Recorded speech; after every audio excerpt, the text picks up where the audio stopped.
مپرس این خانه کیست، باران که شدی مپرس این خانه کیست، سقف حرم و مسجد و میخانه کیست، باران که شدی پیاله ها را نشمار، جام و قدح و کاسه و پیمانه کیست، باران تو که از پیش خدا می آیی، توضیح بده عاقل و دیوانه کیست، بر درگه او چون که بیفتد به خاک، بر درگه او چون که بیفتد به خاک، شیر و شتر و رستم و موریانه کیست، با سوره دل اگر خدا را خواندی، با سوره دل اگر خدا را خواندی، حمد و فلق و نعره مستانه کیست.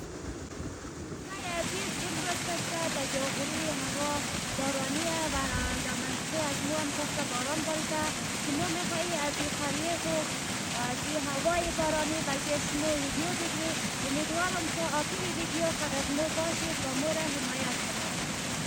دوستان عزیز برید که قریه را بلدشیم بکنید.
دوستای عزیز امور قبل که بیننده این مو در بیخ بند سنگاهو قرار داره که اینجا در یک دنه سنگ است و ناهور است ما حالی ما کسته امورم بلدهشم توضیح میدیم قد از مو باشید. خود دوستای عزیز یعنی ما در بیخ امزی سنگاهو امدوم که اینی آهور استاچمن در عمر 34 سالگی که ایره در سال 1320 هجری قمری در اینجا رسم کده و ما فعلا زیاد معلومات هم ندارم که این استاچمن امزی منطقه بوده یا از کدام منطقه دیگه بوده. مقصد اینمی آهو را اندامینجی رسم کده و دیگه بعضی رسمای دیگه مثل دزو سنگ دزی سنگ دزیش هم هست. مقصد زیاد واضح نیه. دوستای عزیز امروز امو رقم که در تصویر هموش کدین هوا بارانیه و مو هم رو شده در چهار طرف قدم دی و حال دل خود خورم بهتر کنی و بلده شما یک ویدیو گرفته از هوای بارانی در قریه از خود کنیم.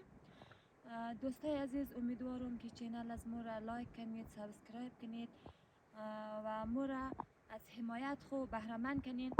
دوستای عزیز ای که مثلا شما چینل از ما لایک کنید یا سابسکرایب کنید شاید بلده شما اصلا بلده شما زحمتی نداره یا هزینه ای نداره ولی بلده از ما میتونه کلان حمایت باشه.